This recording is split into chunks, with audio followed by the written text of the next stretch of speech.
আসসালামু আলাইকুম এভরিওয়ান। আপনাদের সবাইকে আবারও ট্রেডিশনাল ফুড চ্যানেলে স্বাগতম জানাচ্ছি। আজকে ধনিয়া পাতা ভর্তার রেসিপি শেয়ার করব।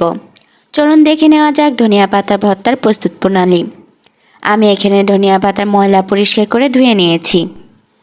নিয়েছি ৬-৭টি কাঁচামরিচ, 1/3 কাপ দেশি রসুন আর 3টি বড় সাইজের পেঁয়াজ কুচি।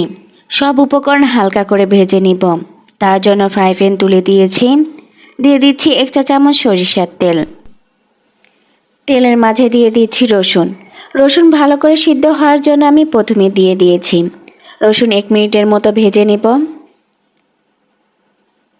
এই পর্যায়ে দিয়ে দিচ্ছি পেঁয়াজ কুচি।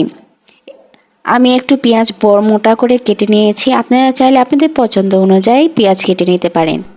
পেঁয়াজ ও রসুন কিছুক্ষণ ভেজে নিব। পেঁয়াজ ও রসুন ভাজা হয়ে গিয়েছে। এই পর্যায়ে দিয়ে দিচ্ছি কাঁচামরিচের নিচের অংশ কেটে ফেলে দিয়েছি, এতে ভাজার সময় মরিচ ছিটকে আসবে না। আমি আরও 1 চা চামচ সরিষার তেল অ্যাড করছি। পেঁয়াজ রসুন ও কাঁচামরিচ কিছুক্ষণ ভেজে নিব লো হিটে। দিয়ে দিচ্ছি সামান্য লবণ। আমি পরে থেকে আবার লবণ দিয়ে দিব।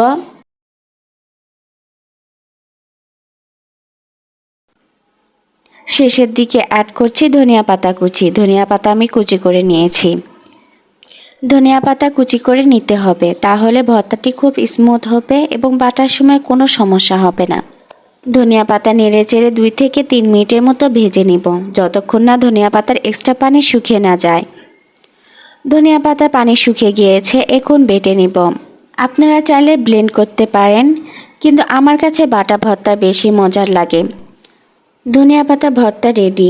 এই ভর্তা তৈরি করে 2 থেকে 3 দিন পর্যন্ত রেখে খেতে পারবেন। শুধু মাঝে মধ্যে গরম করতে হবে। গরম ভাত চিতই পিঠের সাথে এই ভর্তার তুলনায় হয় না। আমার ভিডিওটি যদি ভালো লেগে থাকে অবশ্যই আমার চ্যানেলটি সাবস্ক্রাইব করতে ভুলবেন না। আপনারা সবাই ভালো থাকবেন।